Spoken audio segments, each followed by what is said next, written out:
What is up, guys? My name is Caleb. Thank you so much for checking out our very first episode of 2 Minute Tuesday, the show where I respond to your questions or give my thoughts on any current events in 2 minutes or less. At least that's what we're aiming for. So let's go ahead and jump right into today's topic.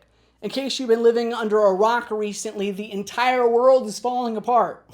Or at least people like to say, as the Supreme Court Justice Anthony Kennedy has turned in his resignation.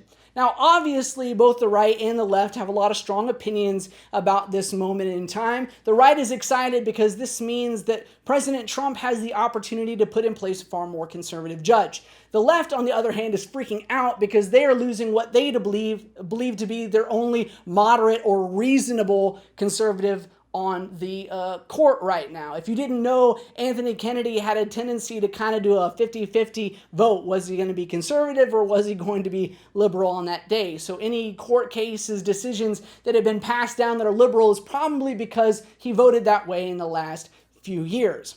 And so everyone is kind of freaking out and throwing their strong opinion out. So I wanted to share with you guys my thoughts. It's a little bit unorthodox, but I want to make sure to hit that 2-minute mark. So let's go ahead and throw up the clock here.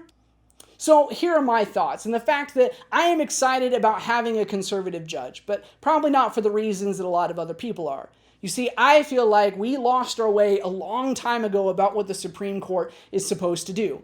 They are not supposed to vote whether they believe a law is moral or ethical. They aren't supposed to vote along their own political or religious philosophies. What they're supposed to do is vote whether a law is constitutional or not. So when I say that I am excited about a right-leaning judge, it is only because they are more likely to be a strict constitutionalist. I think it is incredibly dangerous as the right for us to be pushing this narrative that a judge needs to vote along his moral or ethical philosophy or lines, because at some point, while we are excited to have the majority as conservatives on the Supreme Court if we can get somebody in place right now, at some point the court is going to swing left. And if we have set up this precedence where people are voting along their party's lines or their religious values, at some point we aren't going to like the decisions that the left makes either. And so we need to start changing our conversation about this. It's not about whether we can get conservative laws passed. It's whether we can get constitutional laws passed. And while I love a good conservative,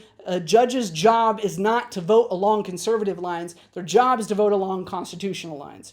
Well, that's all that I have for you today. Hopefully that hit our 2-minute mark. If you want to check out any of our social media, check it out at OTK Media on all of our platforms. If you want to support us, it's patreon.com/OTK Media. Well, hope you guys have a great week, and until next time, we love you. Bye-bye.